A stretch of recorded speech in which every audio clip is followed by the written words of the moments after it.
I baptize thee, Catherine, in the name of the Father, and the Son, and the Holy Ghost. No one who had ever seen Catherine Morland in her infancy would have supposed her born to be a heroine.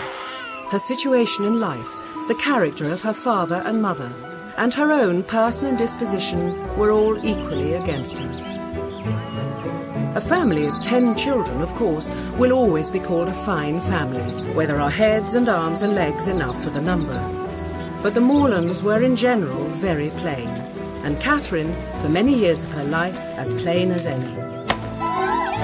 Neither was it very wonderful that Catherine, who had by nature nothing heroic about her, should prefer cricket and baseball to dolls and books. But by the age of 15, appearances were mending. Catherine Morland was in training for a heroine.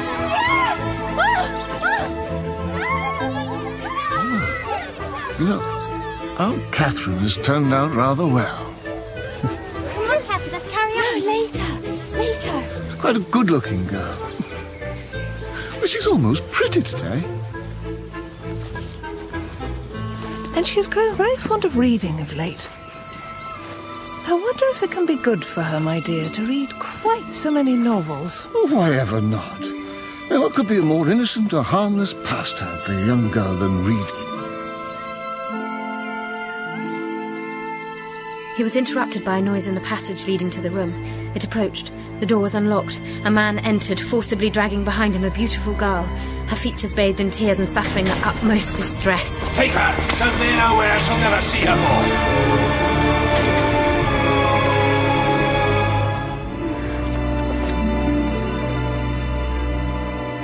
Cathy? What are you doing? Nothing. What do you want, anyway? Mr. and Mrs. Allen are here. Mother says you have to come straight away.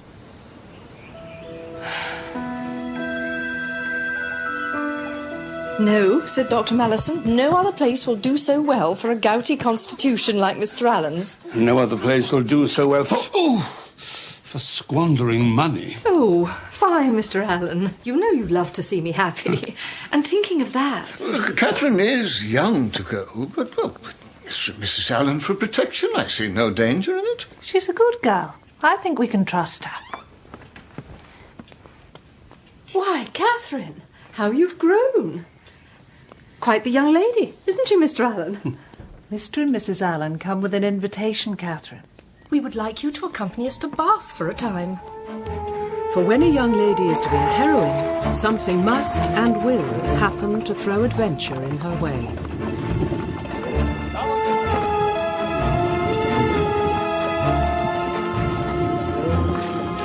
A tumult of emotion stirred in the bosom of Adeline, and fear gripped her heart, that at any moment ruffians would fly upon the carriage and return her to the ignominy of her captive state.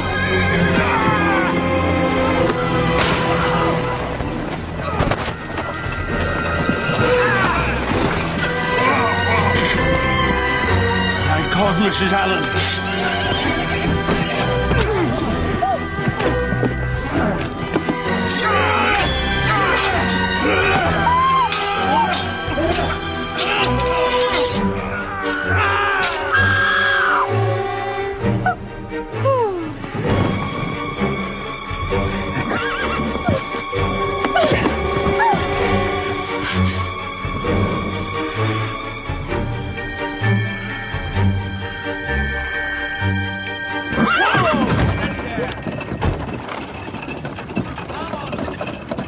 Not long now.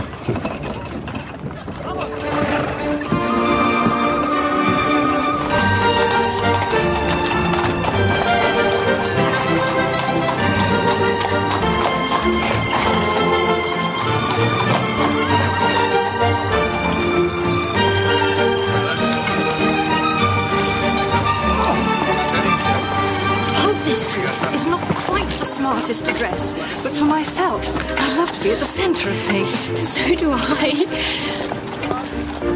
There's a little peach that's ripe for plucking.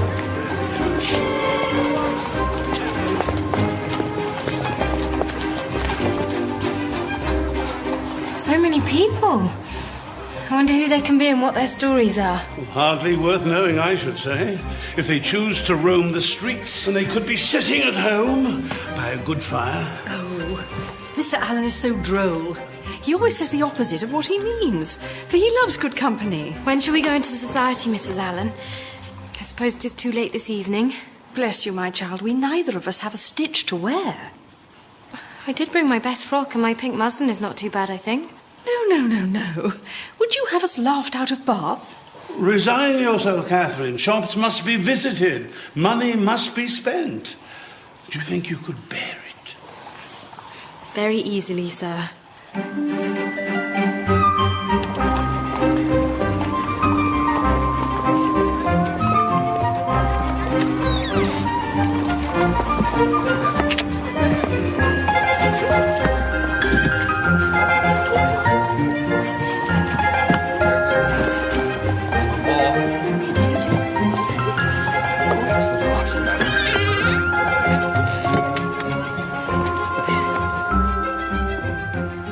There.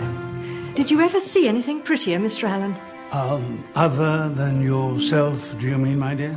Oh, fine, Mr. Allen. But Catherine... Ah, she looks just as she should. Now, might we make our way, do you think? I entertain high hopes about arriving at the rooms by midnight. How he teases us, Catherine. Midnight, indeed. Whoa there. Good evening, sir. This way. Why don't you go now, sir? This way, ladies.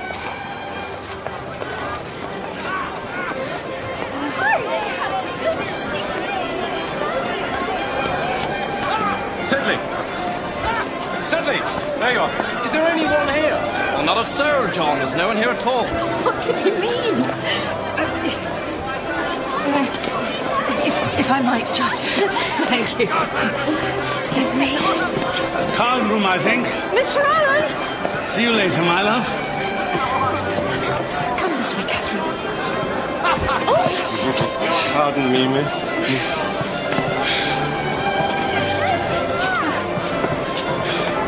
Excuse me. Perhaps we should go through to the tea room.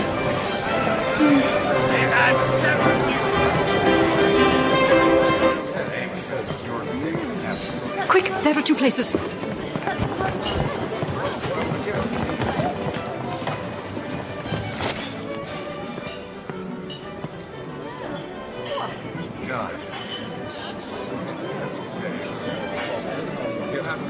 How uncomfortable it is not to know anybody.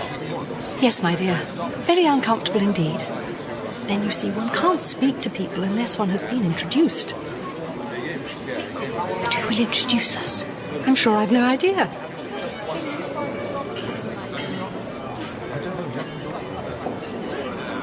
Had we not better go away? There are no tea things for us, and I think we are welcome here. Yes, it's most disagreeable.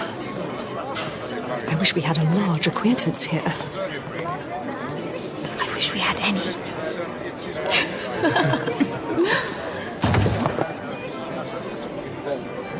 Mrs. Allen.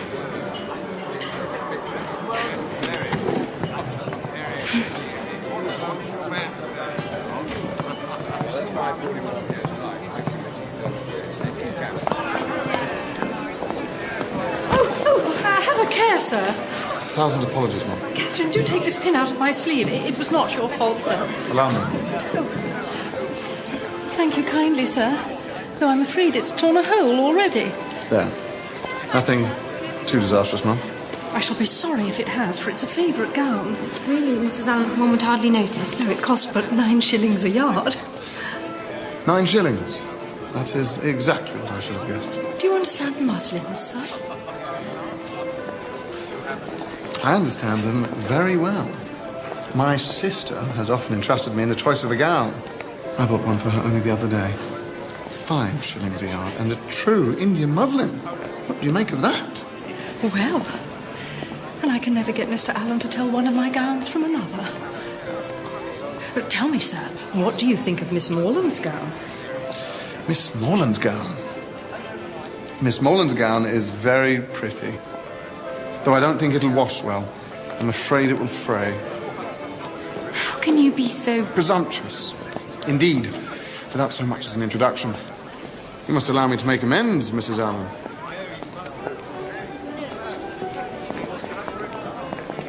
Gentlemen.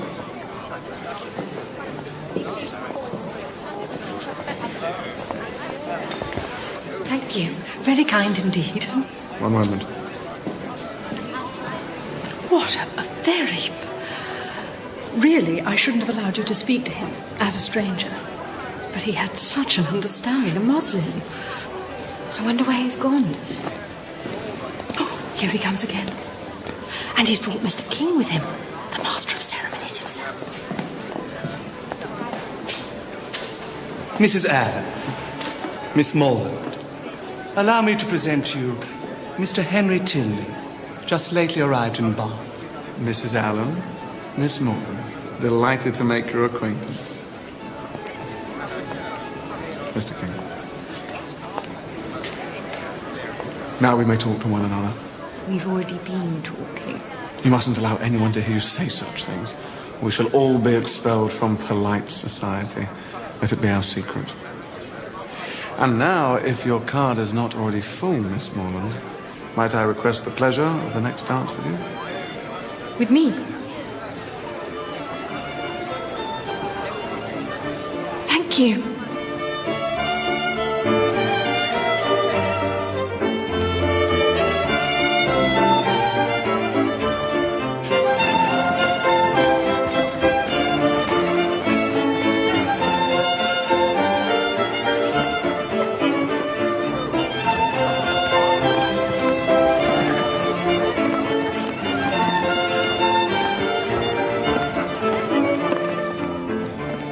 Forgive me.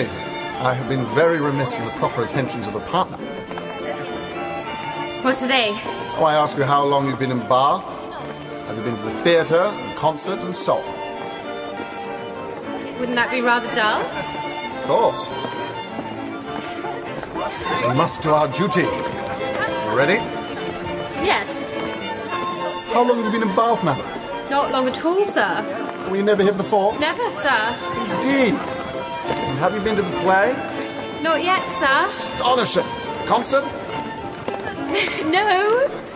Amazing. Now tell me, am I altogether pleased with Bath, madam? Yes. I like it very well. Excellent.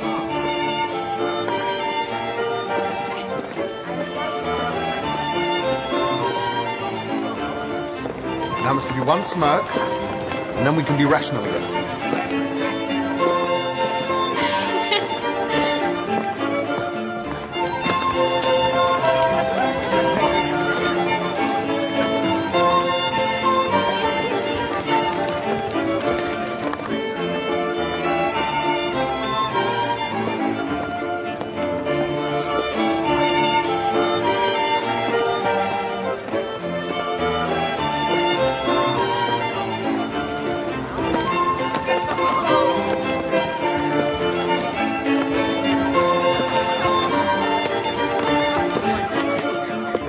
Do you know that gentleman? Not at all. I wonder why he keeps looking at us. I imagine he likes what he sees. What? Do you mean me? Why not?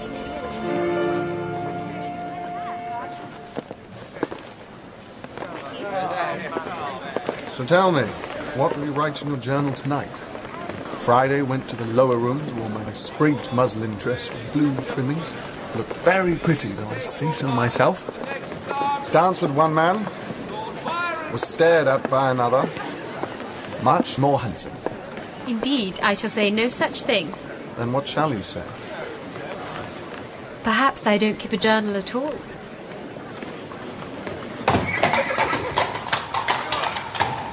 A most agreeable young man, was he not, Catherine? Yes. He was very kind and very amusing. I liked him very much. Well, Mr. Allen? No, I didn't mean anything like that. He can't have thought of me like that. He's quite grown up. Catherine, I feel I should warn you that Bath attracts all manner of scoundrels and adventurers, and one cannot be too careful when making new acquaintances. Mr. Tilney, a scoundrel. Mr. Tilney, an adventurer. He understands muslin, Mr. Allen. He has a sister. Well, upon inquiries, I did discover that Mr. Tilney is a young man of very good family, and a clergyman to boot. Clergyman? Well, no doubt you prefer him to be a brigand. His father's a man of consequence, though. General Tilney of Northanger Abbey. Northanger Abbey? Is it haunted? No doubt, no doubt. These abbeys usually are.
Mrs. Allen?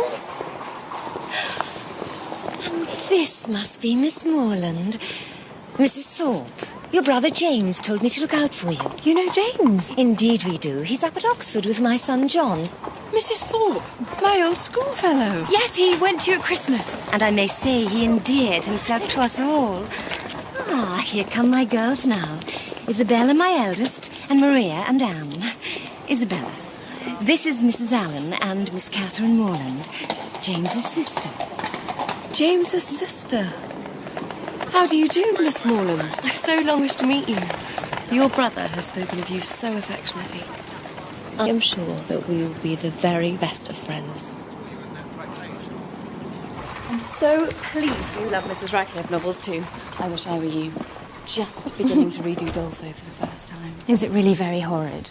You can't even imagine. But I wouldn't tell you for the world.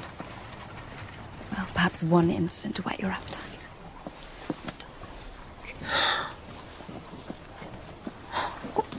Can such things really happen? Just think of Lord Byron. I've heard that he is very wicked, but I don't know exactly what he's supposed to have done.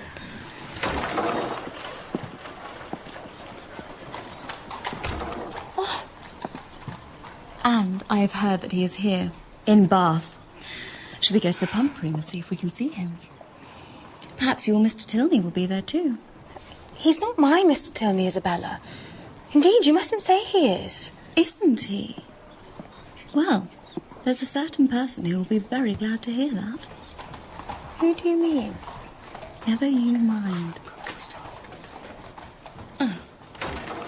I do so hate it when strangers listen to one's private conversations.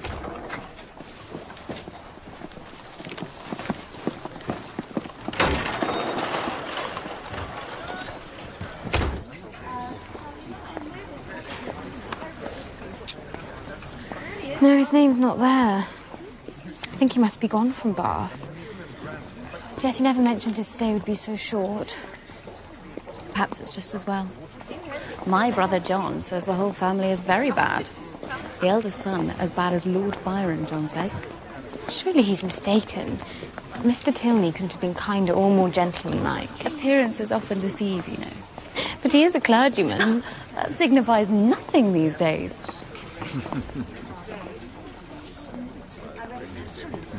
Insufferable. Come, let's walk outside.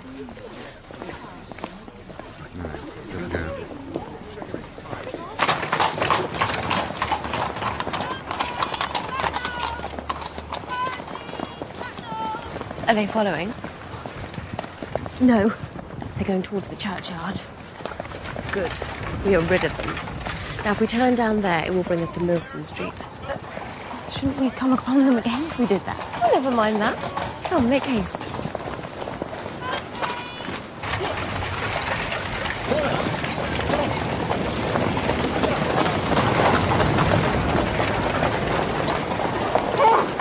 Odious carriages, I detest them. Isabella! Oh, how delightful! Mr. Morland and my brother John. James! I didn't know you were coming to Bath. Thorpe's idea, and when I remembered you were here, and you, Miss Thorpe, nothing would have kept me away. I'm very happy to see you again. And I you. Miss Morland? My good friend John Thorpe. Enchanté. I had the pleasure of seeing you dance the other evening. Yes, I remember. I hope I may have the pleasure of dancing with you myself before too long. We were just walking towards Edgar's buildings. Were you? Well then, damn it, we'll walk along with you. Miss Morland? Are you fond of an open carriage, Miss Morland? Yes, very. Well, would you permit me to drive you up Lansdowne Hill one day this week? Thank you. You're very kind. But would it be proper? Damn it, this is Bath. You know, everything's more free and easy in Bath.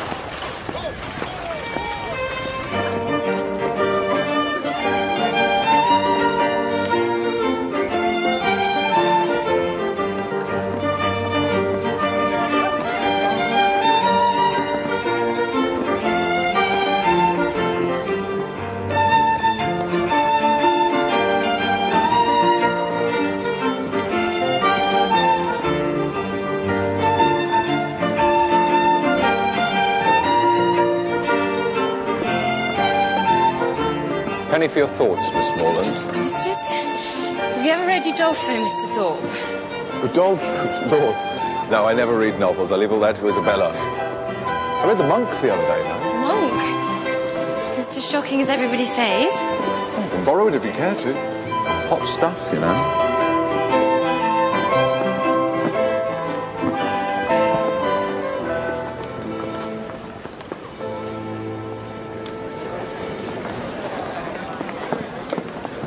Isn't this altogether delightful, Catherine? What's that? Jig it again?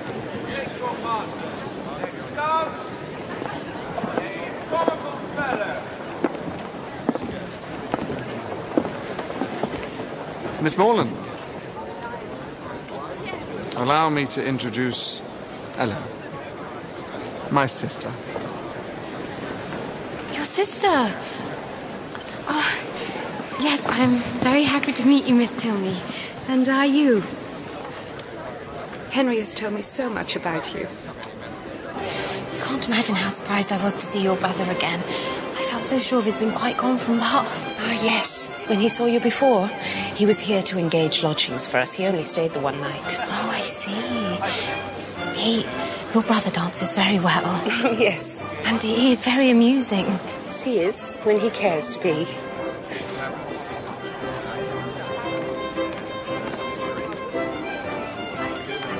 Do you know that gentleman talking to Mr. Tilney? That's our father, General Tilney. He looks as if he were displeased with us. It is only his way. And is your mother here with you in Bath as well? Our mother is dead. So this is your first time in Bath. Do you like it? Very much indeed. There are some very pretty walks round about. Henry and I walk most mornings. Should you care to join us one day? Yes. More than anything in the world, I love long walks. Though I can't persuade my friend to join me.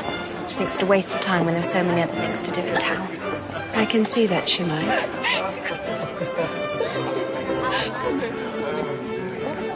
In that case, shall we say tomorrow at 12, unless it rains?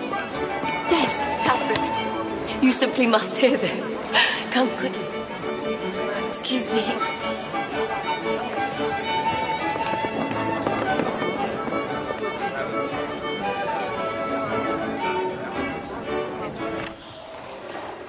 Northanger. Make haste, Miss Morland. Put on your hat. There's no time to lose. We are going to drive to Blaze Castle. Mr. Thorpe. How do you do, Miss Allen? My sweetest Catherine, isn't this delightful? Blaze Castle. Nothing could be more romantic. Yes, I'm sure, but I'm very sorry I can't come with you. I'm expecting Miss Tilney and her brother to call on me to take a country walk. Not they. I saw him but 5 minutes ago. Doesn't he drive a phaeton with a pair of chestnuts? I don't know, indeed. Yes, I saw him large as life turning up the Lansdowne Road with a smart-looking girl by his side. Perhaps they mean to call later. No, they don't. I heard Tilney hallooing to a man they were going as far as Wick Rocks. I don't understand it at all. Miss Tilney promised. My dear one, in this false world, people often make promises they have little intention of keeping. Remember, we are your true friends. We keep our promises. Yes. But what if they should come after all? My dear little scatterbrain sister, haven't you just heard Thorpe tell us? They're halfway to Wick Rocks. Then perhaps I should come with you. Please, Miss Morland.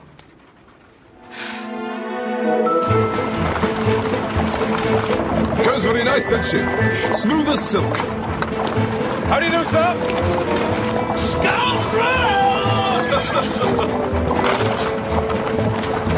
Pleasant old gentleman. Mr. Allen.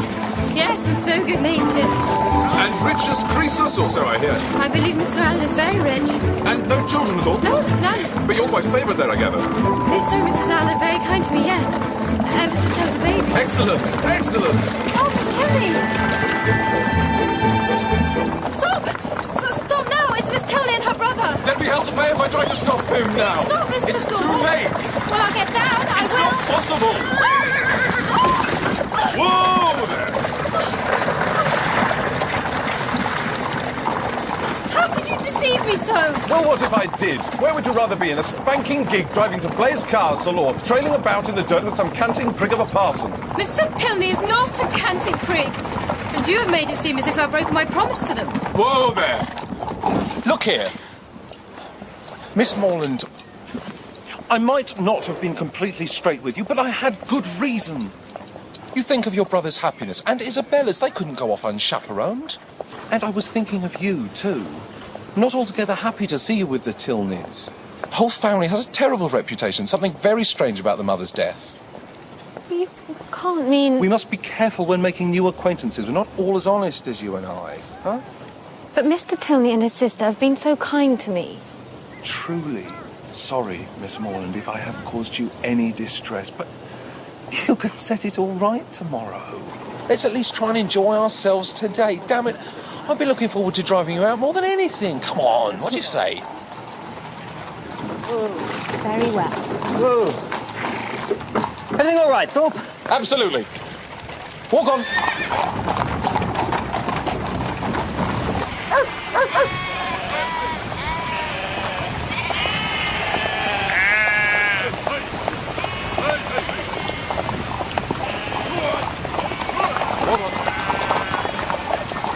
I say, sir, your sheep, please.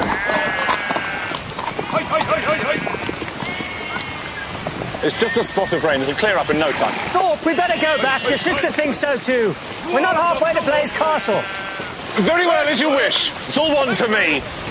Honestly, if your brother hadn't such a damn beast to drive, we'd been at Blaze this half hour gone. Will you move your sheep? I need to turn. Take that bloody time. Come on, girl.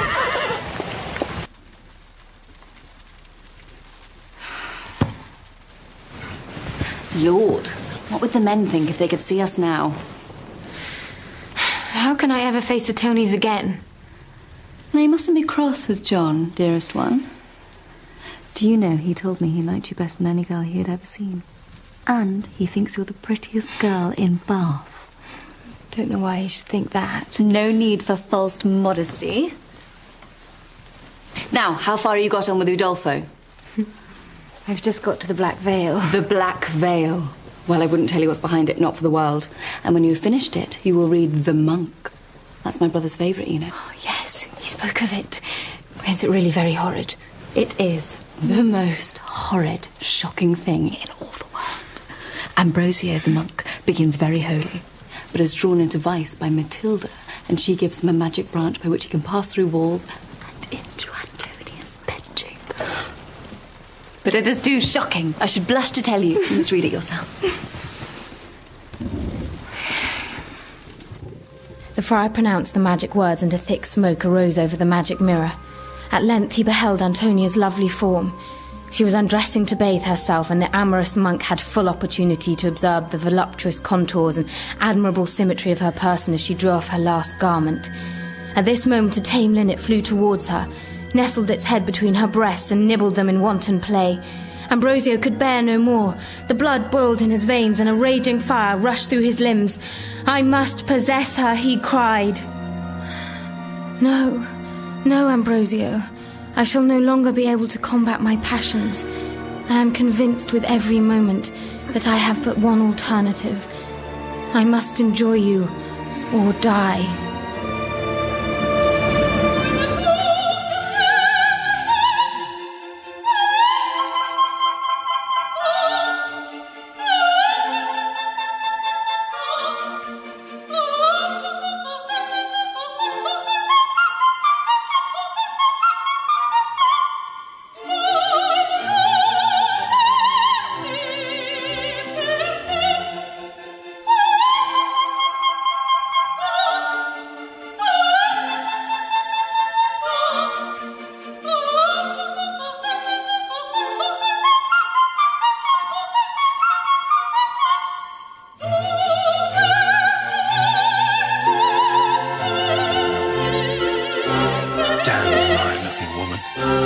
She's nothing to you, you know.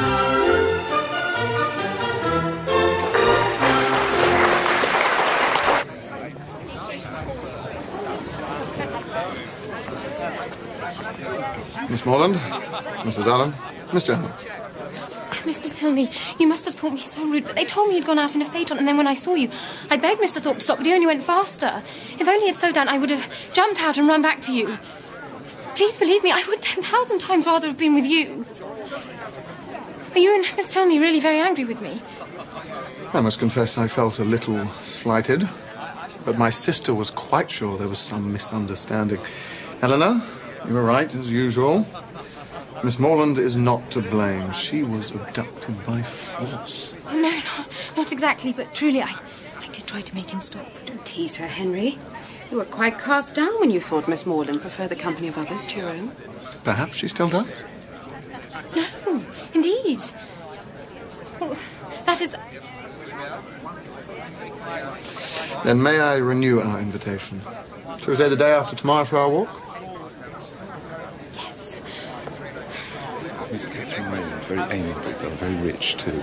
Or the way Mr. Allen, who made a fortune in trade. And with no one to spend it on but her, she'll bring a deal of money to her marriage. When the old man pops off, she'll be one of the richest women in the country. Obliged to you, sir. Thorpe. John Thorpe. Delighted to have been... Mr. Thorpe, perhaps you'd introduce me to the young lady. Miss Morland, this is General Tilney.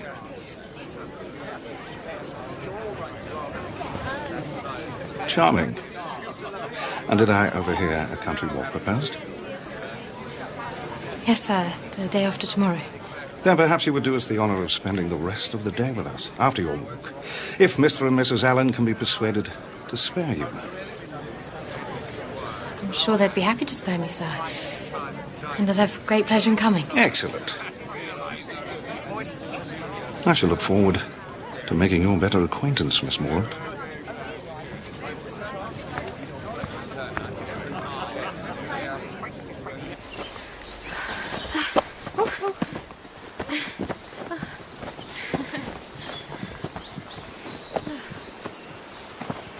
What do you think, Catherine? Oh, it's wonderful. It reminds me of the south of France, the Languedoc, you know? Yes. Have you travelled much in France? No, not at all. I've never been there. But I've seen pictures, and it's just as Mrs. Radcliffe describes it in Udolpho. Ah, Mrs. Radcliffe. But I suppose you don't read novels. I read Udolpho straight through in 2 days with my hair standing up on end the whole time. I often think there's more life and truth and feeling in a good novel than in 100 dull sermons. Do you really believe that? Oh, go on. Don't wait for me. Why should you think I don't believe it? Because I think you like to tease me. And because the real world's different from the world in stories. Is it? Of course it is. I love to read Mrs. Radcliffe, but I don't think the real world's full of murders and abductions and ghosts with clanking chains and seductions and everything. Well, not in Fullerton, anyway. Perhaps not quite so many murders and abductions. But broken hearts, betrayals, long-held grudges, schemes of revenge, fear, hatred, and despair. Are they not part of all of our lives, even in Fullerton? I don't know. I'd like to think not. Well then, I hope your experience of life is the exception that proves the rule.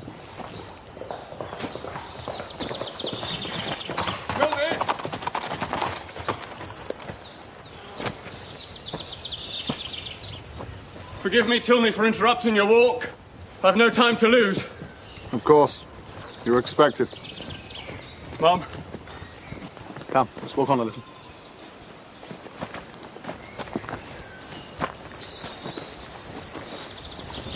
That gentleman was a close acquaintance of ours, a very good friend. He was obliged to leave the country at short notice. He was able to make his farewells to me last evening. But was no doubt anxious to say goodbye to my sister too, before he left. I see. There is no reason why the matter should come up. But my sister and I would be very grateful if you did not mention to my father that we saw that gentleman here today. No, of course. Thank you.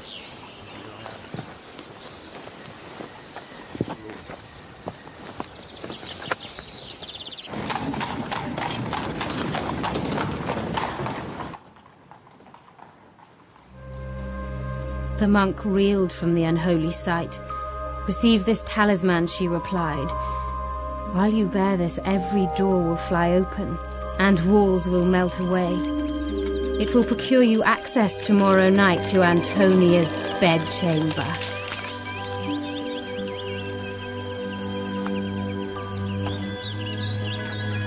Miss Morland.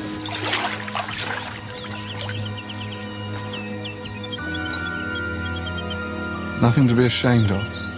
It's all God's creation. Come.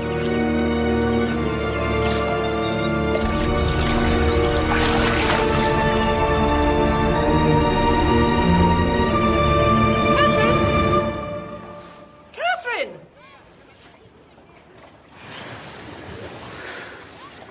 Oh, you know, I absolutely knew the second you came to the house. I could tell.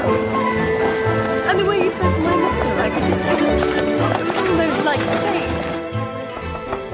Catherine? No, sit down. Can you guess? Your brother has made me the happiest girl on earth. You mean you and James are in love? He confessed as much to me this afternoon, and you know my nature. I could never trifle with a man's affections. In short, I told him his love was returned. Catherine! He's waiting downstairs.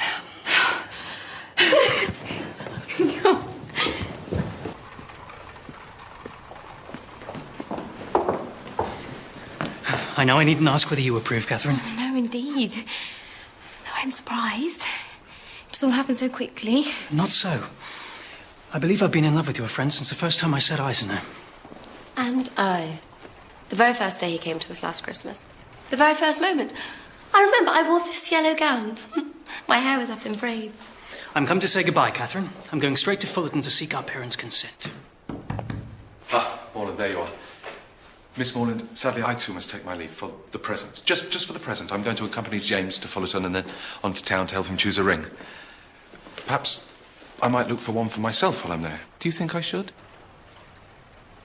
A famous good thing, this marrying scheme. What do you think of it? I think it's a very good thing too. I'm so pleased to hear you say that.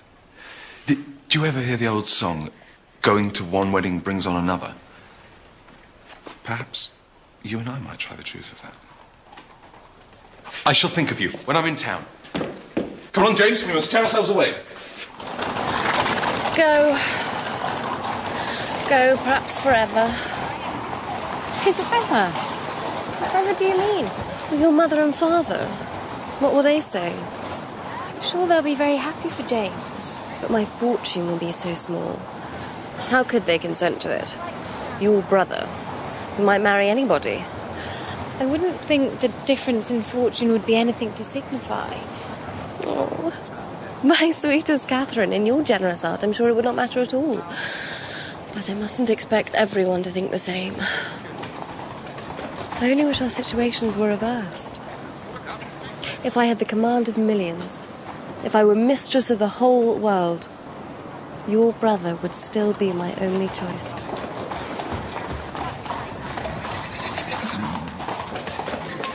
Now, Catherine, you know I'm only here for your sake. You know my heart is 40 miles away. And as for dancing, don't mention it. I beg you. It is quite out of the question. I dare say Charles Hodge will plague me to death about it, but I shall cut him very short, I can tell you. I wonder where he is. Miss General, tell me. Do you believe he's coming to talk to you? Miss Morland.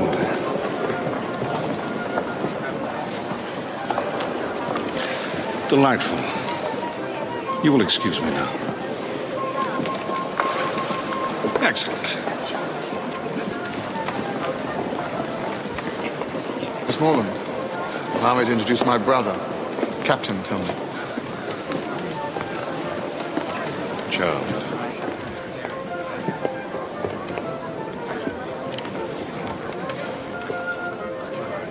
Don't let my brother's ill manners offend you. That's how he is, I'm afraid. He was ill-mannered as a baby. Surprised at you being so disrespectful to your older brother. And anyway, how could you know what he was like as a baby? When he was a baby, you were not yet born. True enough. My mother told me of it. I hope you're not already engaged for the next dance. No, indeed. My rival having left Bath. Indeed, he is not. You mustn't tease me. So do you not know Mr. Thorpe at all? No, not at all. Strange. He seems to know a great deal about your family. And none of it to our credit? Well, I have always found that ignorance and prejudice hold no bar to forming the strongest of opinions. You think him ignorant and prejudiced? I know he doesn't always tell the truth, but he's been very kind and attentive to me. You think he isn't to be trusted? Dear Miss Morland, has it not occurred to you that I might not be the best person to consult on the matter of Mr. Thorpe? My lords, ladies and gentlemen, the next dance will be on a summer's day. Good God, Henry, you're not going to stand up in that mall, are you? I certainly am. That being so, do you think your friend might dance with me? No, I am sorry. I know for certain that she has a very particular reason not to dance tonight. Is that so? Pity.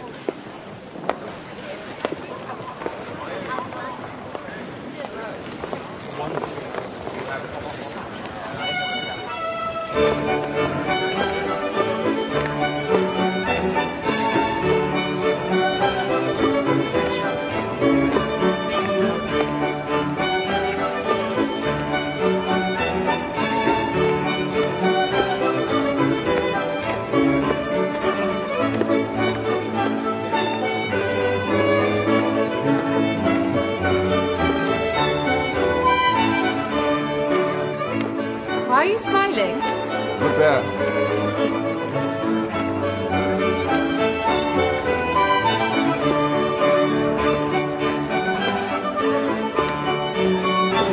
I don't wonder at your surprise. I refused him for as long as I possibly could, but he would not take no for an answer. He's the eldest son, you know, the heir to Northanger Abbey. Not that that weighs anything with me. I am in love with the best man in the whole world.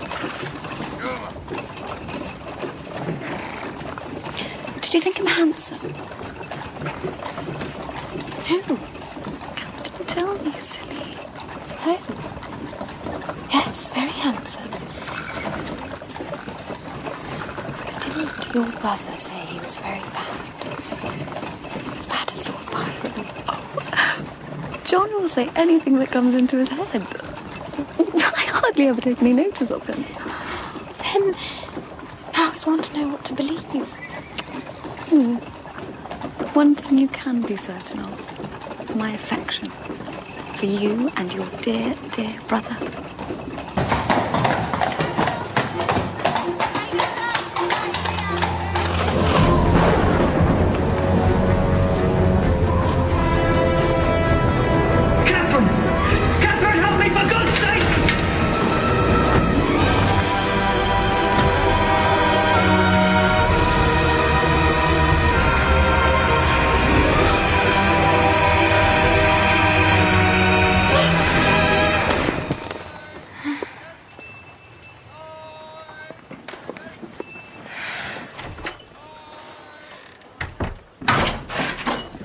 James?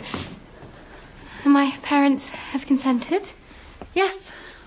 Your father has been very good. James is to have a living worth £400 a year as soon as he is old enough to take it. But that won't be for another 2 years, so we must wait that long before we marry. It seems it wasn't possible for your father to do anything for us immediately. I'm sure Mr. Morland has behaved vastly handsome. If he finds he can do more by and by, I dare say he will. And Isabella's wishes are so moderate. For myself, it's nothing. I never think of myself, but poor James. £400 a year is hardly enough for the common necessaries of life. But I suppose everybody has the right to do what they like with their own money. I'm very sure that my father has promised as much as he can afford. But Mr. Allen, I was sure, would do something for James. Perhaps he does not approve of his choice of bride. Why should Mr. Allen do anything for James? Or for any of us? It was very kind of Mr. and Mrs. Allen to bring me to Bath, but none of us has any expectations from Mr. Allen.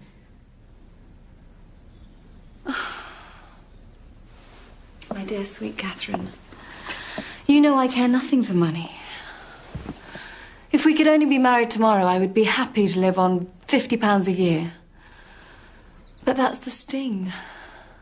That's why you find me so cast down. The 2 years we must wait before dear Morland can have the living. Catherine, how will I endure it?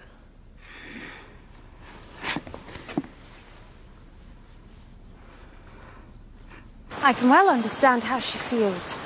2 years is a long time. But at least she can marry the man she loves. Not everyone is so fortunate. No, I suppose not.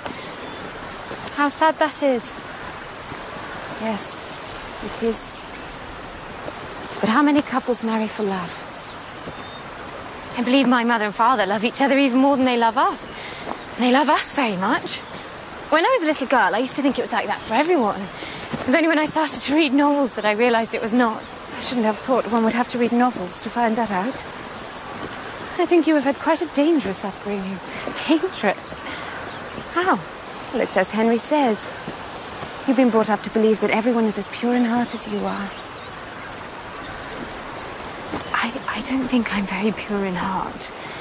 Really, why? I have the most terrible dreams sometimes.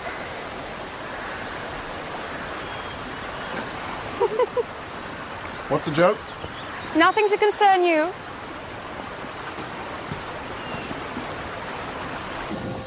I love our walks. I think I should like to stay in Bath forever and go walking with you every day.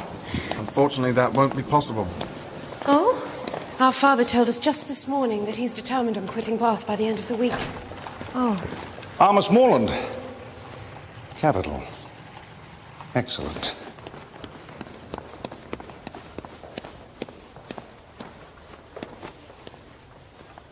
Can you, Miss Morland, be prevailed on to quit this scene of public triumph and oblige us with your company at Northanger Abbey? Northanger Abbey? Well, Miss Morland, what do you say? I'm very honoured, sir. If Mr. and Mrs. Allen agree, I should be delighted to accept.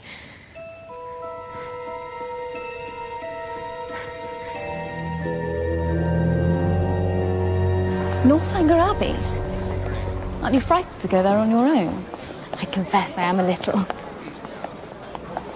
Well, I dare say it'd be very thrilling for you. I do hope you don't forget me, Catherine. Or our dearest John. No, indeed. No need to be coy. I heard from him today that you and he are as good as engaged. Indeed we are not. Useless to dissemble, my dear. Your secret's out. He says in his letter, not half an hour before he left Bath, you gave him the most positive encouragement. He says he as good as made you an offer. No. No, there must be some mistake. Your brother must have misunderstood me, and I certainly had no idea he thought he was making me an offer. Please, undeceive him and beg his pardon. Oh. Well, I dare say we should all be allowed a little harmless flirtation. There was no flirtation. Not on my side. And if no one were allowed to change their minds, where would we all be? Perhaps it's for the best after all. Isabella, please understand me once and for all. Shh, he comes. Who? Tell me, of course. Oh, I wouldn't have this happen for the world. Look away, perhaps he's not seeing us.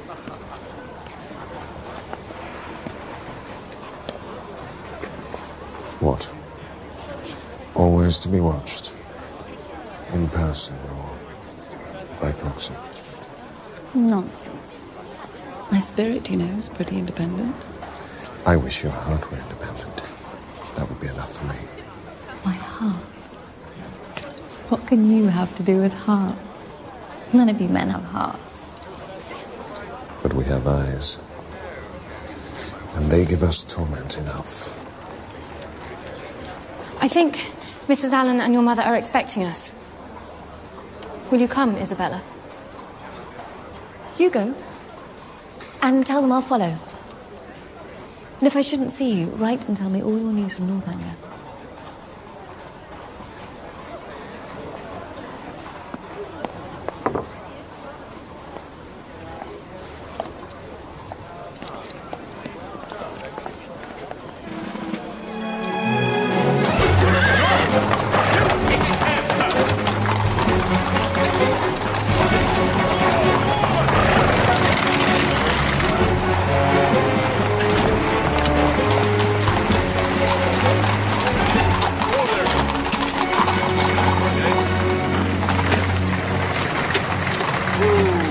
Come along now. 4 minutes late already, coming from Milsom Street. I'm sure Miss Morland won't keep you waiting, Father. Oh, Catherine, my dear, quickly. They're here. How grand. A chase and 4. You never aspired to that, Mr. Allen. No, indeed. Well, Catherine, we shall miss you. Thank you for all your kindness. It has been such a happy time. There, my dear. I shall be sharp about it. These great folks don't like to be kept waiting.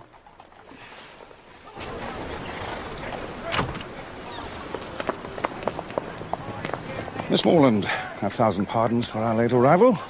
My eldest son must bear the blame. He stays on in Bath. Now, my dear Miss Morland, I have a proposal. As it is a fine day, how should you like to travel in the curricle with my son Henry? You will enjoy the air and be better able to see the country. It is, of course, entirely up to you. I should like that very much.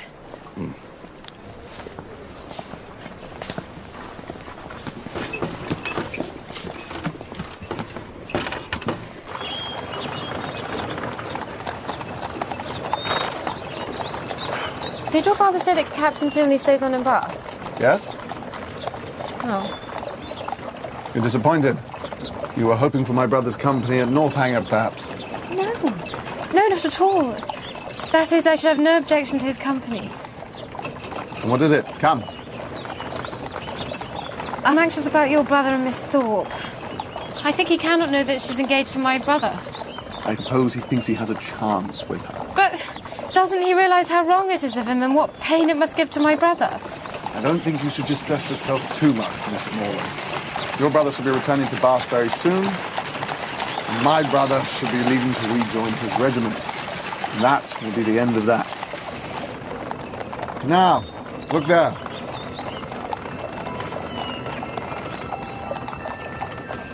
It's exactly as I imagined. It's just like what we read about. Are you prepared to encounter all of its horrors? Horrors? Is Northanger haunted, then? Well, that's just the least of it. Dungeons and sliding panels, skeletons, strange, unearthly cries in the night that pierce your very soul. And vampires? Don't say vampires. I could bear anything but not vampires. Miss Morland, I do believe you're teasing me now. But whilst to say there is a kind of vampirism. No, let's just say that all houses have their secrets, and Northanger is no exception.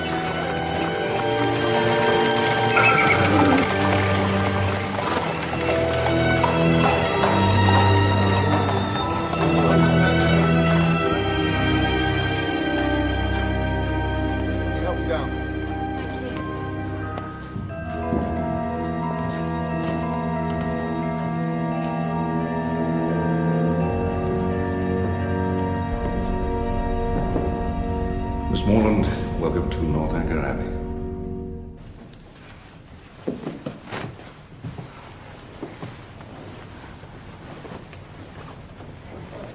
I hope you will be comfortable.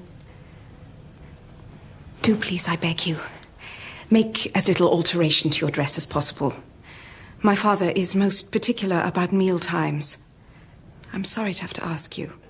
No, it's quite all right. I'll see you in a few minutes then.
If you please.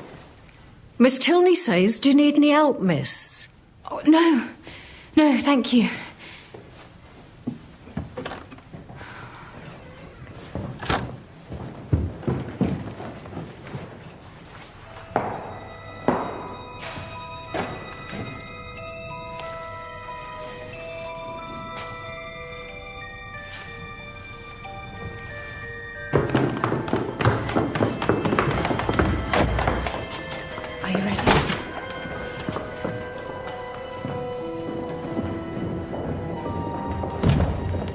So sorry.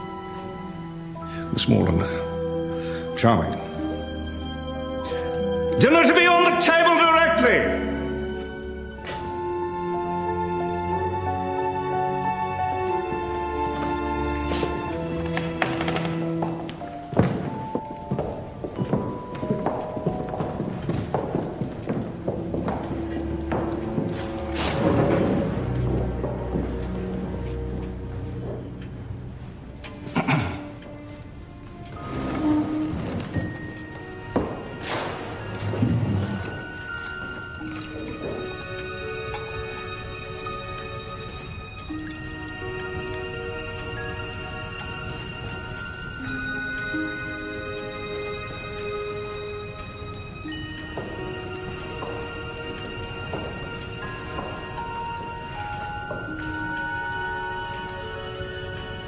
I hope you find our simple style of living to your taste, Miss Morland.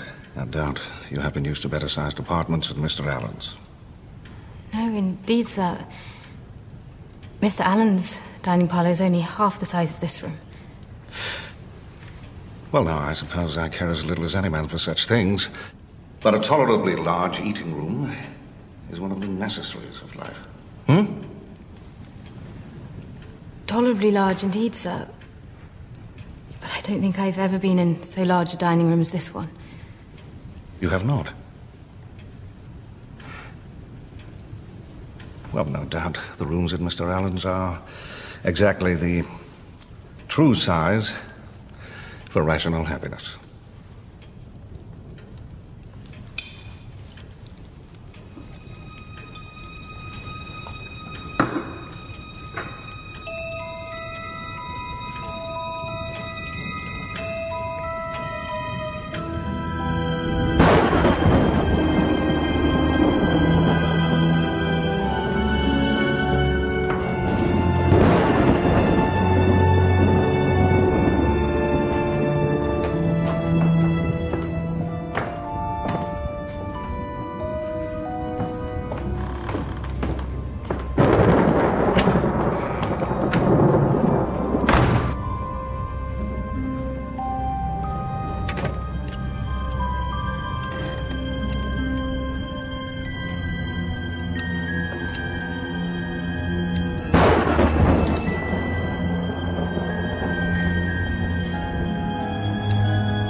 Whatever are these old things?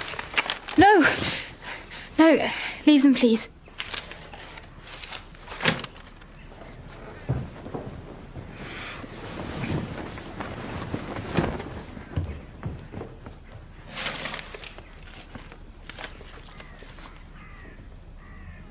Shirts, stockings, cravats. Laundry lists.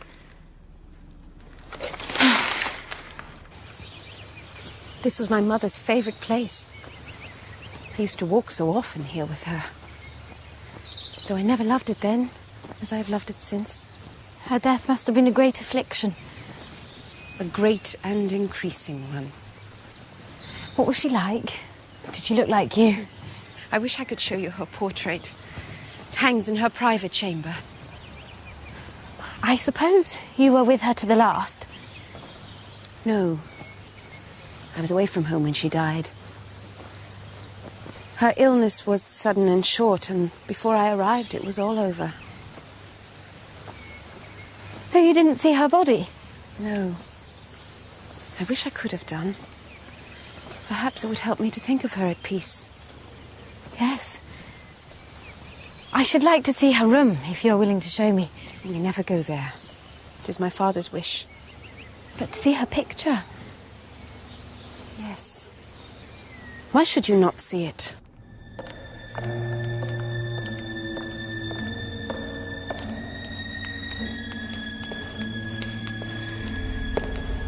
What do you do there? I was going to show Miss Morland Mother's... There is nothing to interest Miss Morland in this part of the house. I'm surprised at you, Eleanor.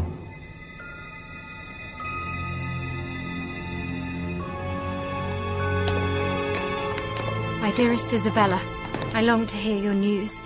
I hope everything is well with you and with James, and that your brother is not too much offended with me. Northanger Abbey is all that I expected it to be, and Eleanor and her brother very kind. Oh, Isabella, I fear that this house holds a terrible secret relating to the death of Mrs. Tilney. Here I am! I cannot write more now. Send me your news. Your loving friend, Catherine.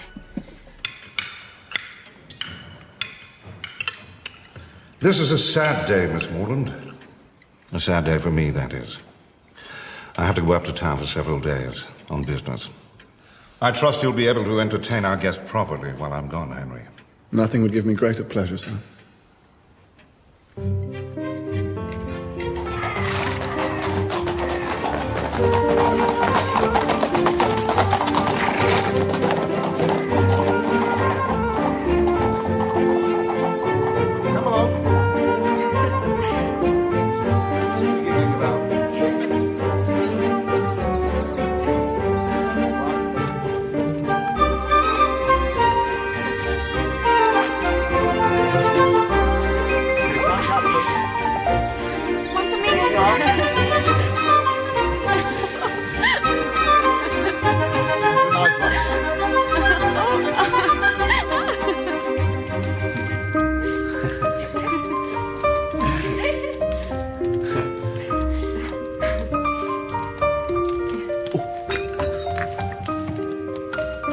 I thought I might show you Woodston tomorrow, if you'd like to. It's nothing to Northanger, of course, just a country vicarage, but I'm very fond of it. I'd love to.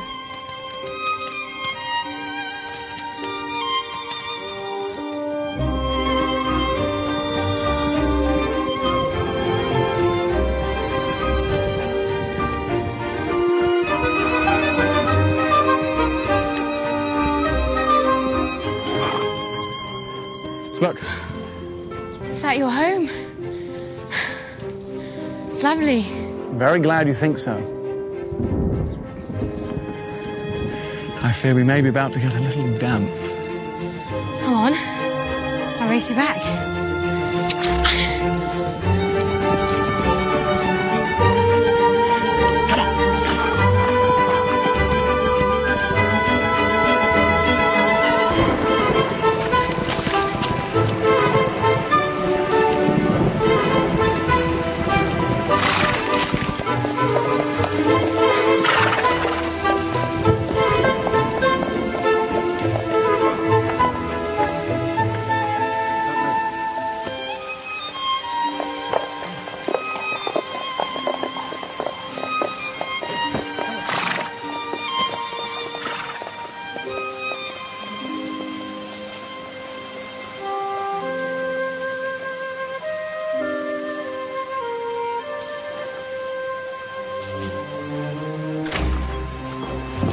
State of the pair of you. I'll go and get Richards to draw your bath, Catherine.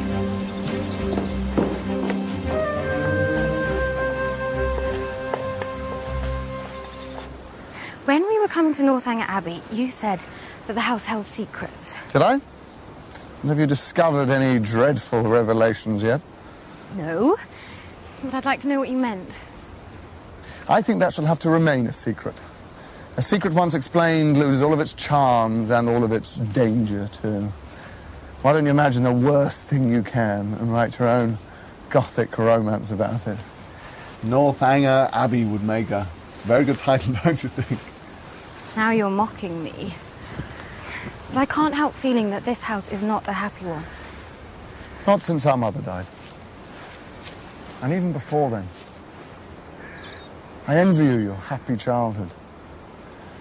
My brother Frederick is well enough, I think, sowing his wild oats, but soon he shall have to make an advantageous match. My sister is not happy. Remember the man we met on a country walk? He's a good friend of mine. He's a lot more than that to my sister. But our father has refused to sanction the match. Edward is only a second son, and Eleanor must marry the heir to a rich estate. And you? Well, if I'm to retain my father's favour, I must marry a fortune too. And shall you? I always hoped I'd be lucky. The girl I fell in love with would come with a fortune attached. And if she should not? Then that would be a very stern test of my character.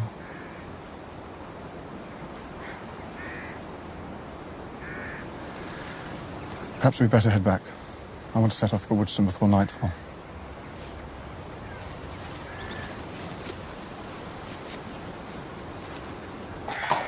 See you tomorrow for dinner!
Might I ask how you come to be here all alone?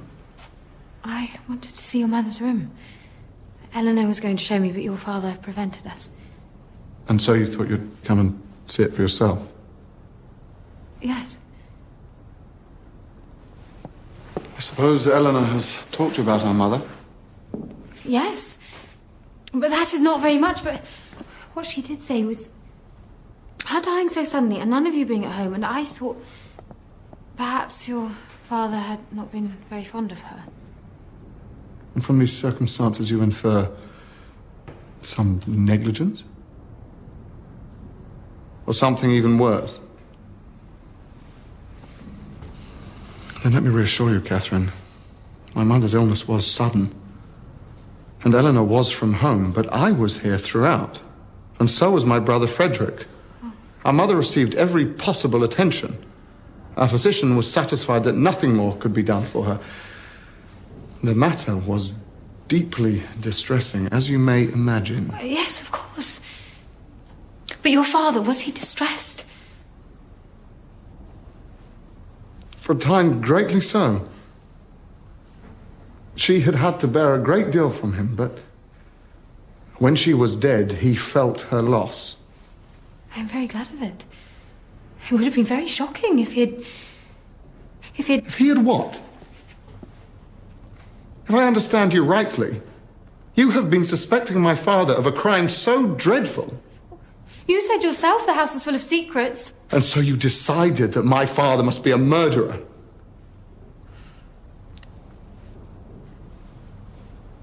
And to you, at least, he's shown nothing but kindness.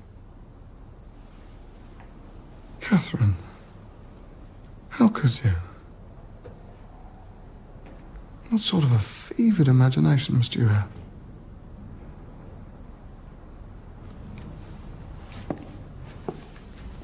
Perhaps, after all, it is possible to read too many novels.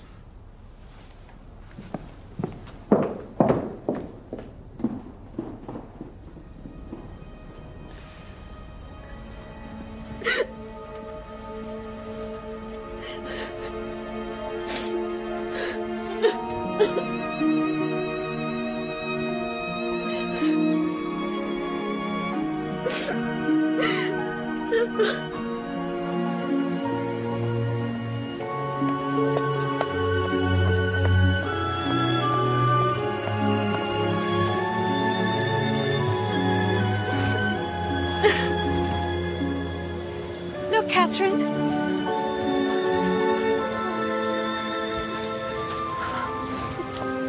Whatever is the matter? I can't tell you.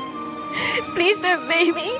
I have been so wickedly foolish, and your brother knows of it, and now he will hate me for it, and so will you when he tells you. Oh, my dear Catherine, I am quite sure that nothing you could do could make me hate you, or Henry either. I saw his face. I know. He will never, ever respect me again. Oh, come, perhaps it's not as bad as you think. Look, here is a letter for you. It'll be from Isabella. Oh. No, it is my brother's handwriting.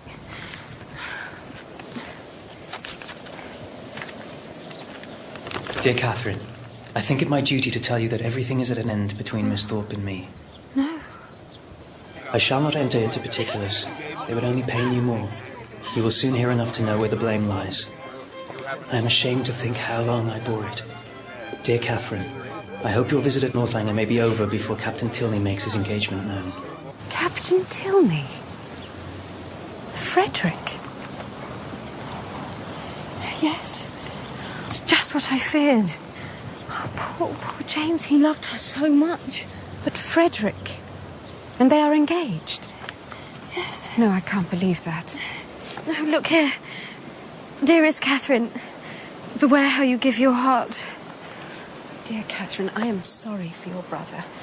Sorry that anyone you love should be unhappy. But my surprise would be greater at Frederick's marrying her than at any other part of the story. Why do you say that? What are Miss Thorpe's connections? What is her fortune? Are they a wealthy family? No, not very. I don't believe Isabella has any fortune at all. You think your father will forbid the match? I doubt if the matter will reach his ears at all. Why? Whatever do you mean? Catherine, your friend has dealt very badly with your brother. But I fear she is far out of her depth with mine.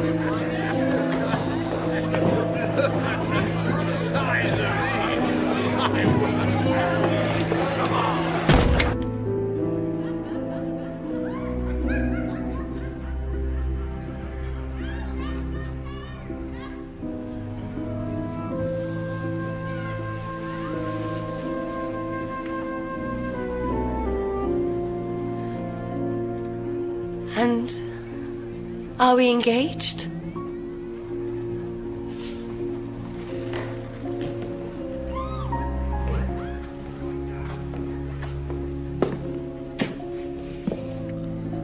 Make yourself decent, Miss Thorpe. I must return you to your friends before you're missed.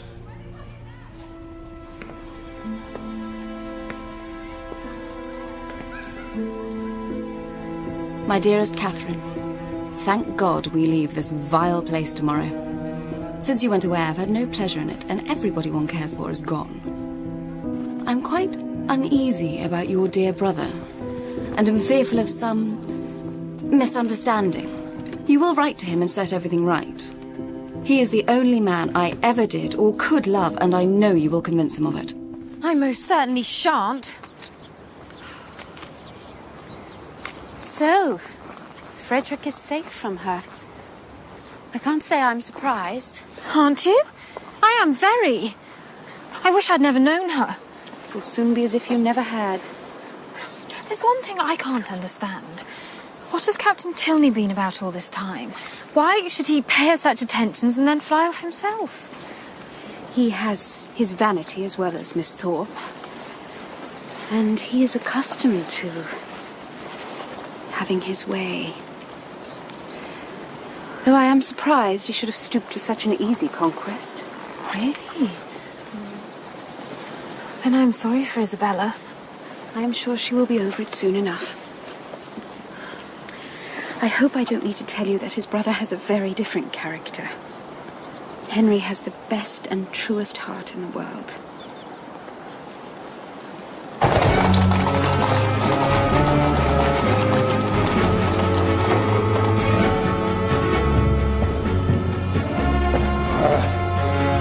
Damned little adventurous. Eleanor! Eleanor! Now! I said now! Eleanor, whatever can the matter be? Come. Sit down, you're not well. Dear Catherine, I am well.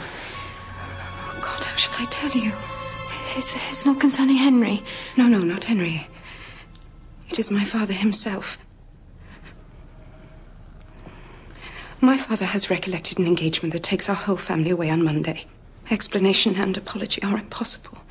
My dear Eleanor, don't be so distressed. I'm not offended. I can be ready to leave on Monday. No, that won't be possible. Oh, God.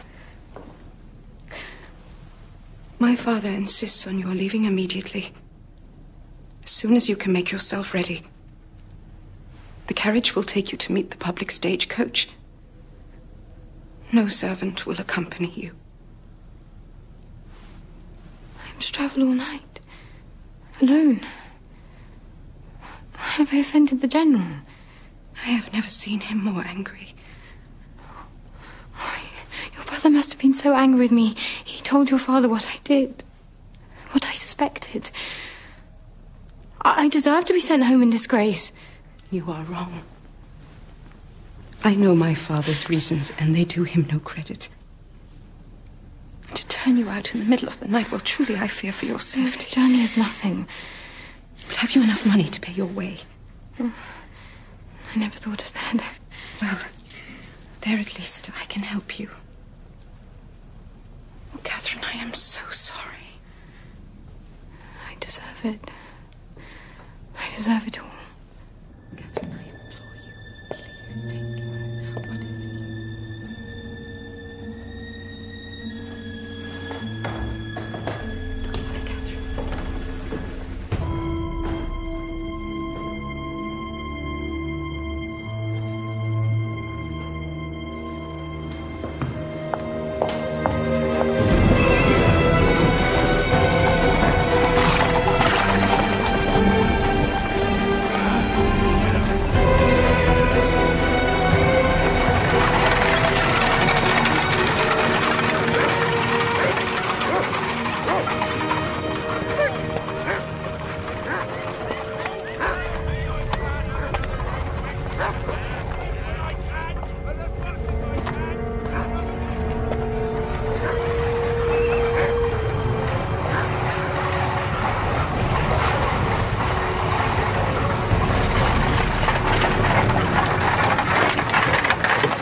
These great men can be very strange and sudden in their behaviour. Well, we must live and learn. And the next new friends you make, I hope, will be better worth keeping than the ones you made at Bath. No friend can be better worth keeping than Eleanor. And Mr. Tilney is not to blame. Such a pleasant, agreeable young man, I thought him. He found us a chair, you know. And he understands muslin ever so well. That's greatly to his credit, I'm sure. But has he written? Has he offered any kind of explanation? No. Well, I dare say there's no harm done in the end. You did very well to manage that journey all on your own, Catherine. You always used to be such a scatterbrained little creature. I'm quite proud of you. Indeed, I'm not proud of myself.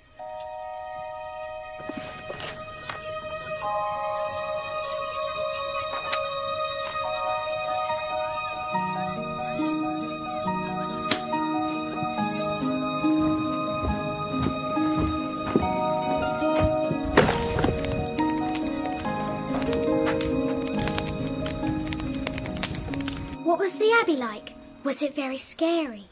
Were there ghosts? It was very big and strange, with lots of empty rooms and secret passages. And I did think there might be ghosts, but there weren't any ghosts, really. People who read too many stories imagine all sorts of horrid things about ghosts and murders, and it is very wrong of them to do so, and it can get you into serious trouble. So let me not hear of any of you being so silly. Now, what else would you like to hear about? What games did you play? We played I Spy and charades. We went horse riding and got ourselves very muddy indeed. Was Mr. Tilney very handsome, Cathy? Yes, I think so. Very handsome and very kind and everything he should be. Do you love Mr. Tilney, Cathy? No, of course not. Don't talk such nonsense. Now, into your beds, all of you. That's it.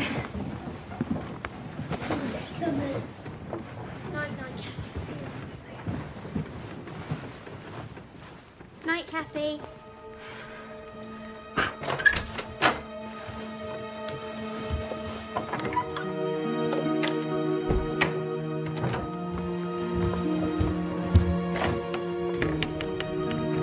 What did you do to make them send you home, Cathy? Did you do something very naughty? Come on, back into your bed.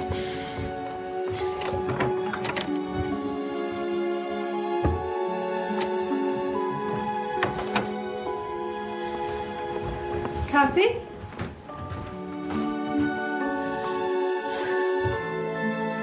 What is it? I did love him. I do love him. Now I shall never see him again, and it is all my own fault.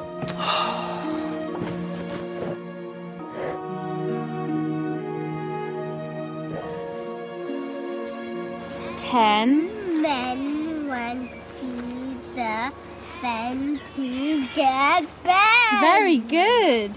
Cathy! Cathy! Cathy! It's a man on a white horse.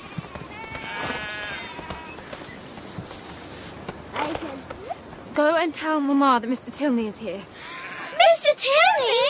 Now! Go on, boys. In you go quickly.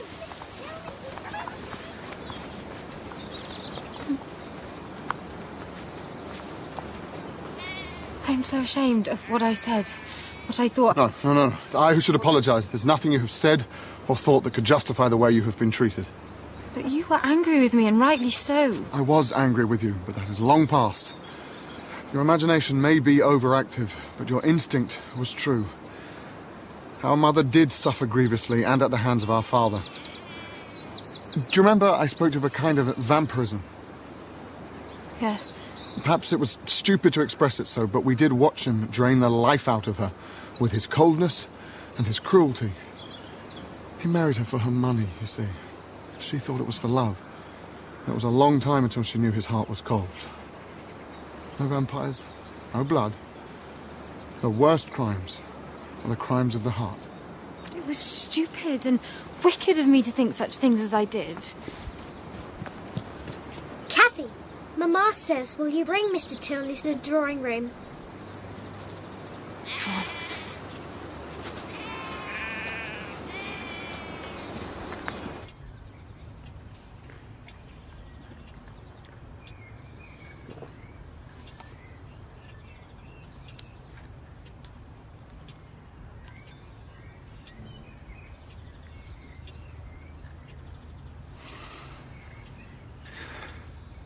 Mrs. Morland, after what has happened, I have little right to expect a welcome at Fullerton.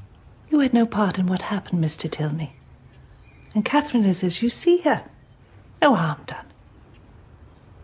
Any friends of our children are welcome here. Shall we agree to say no more about it? You're very good.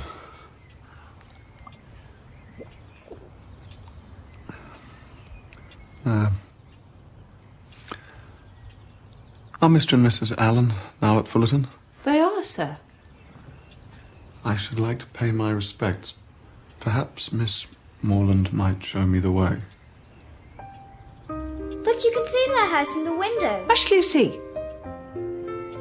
I'm sure Catherine will be happy to show you Mr. Tilney. He thought I was rich. It was Thorpe who misled him at first. Thorpe who hoped to marry you himself.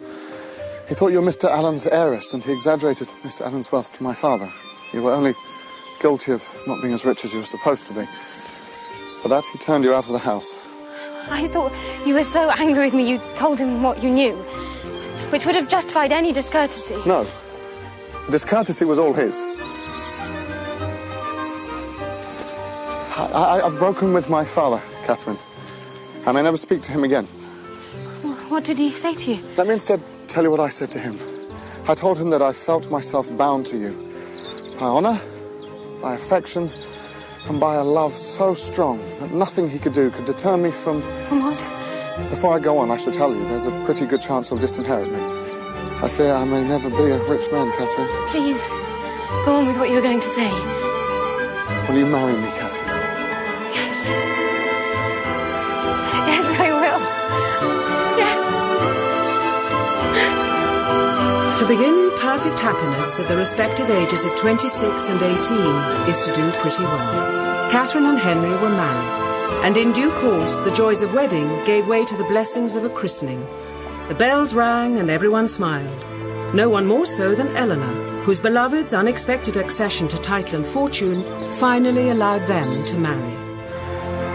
I leave it to be settled whether the tendency of this story be to recommend parental tyranny or reward filial disobedience.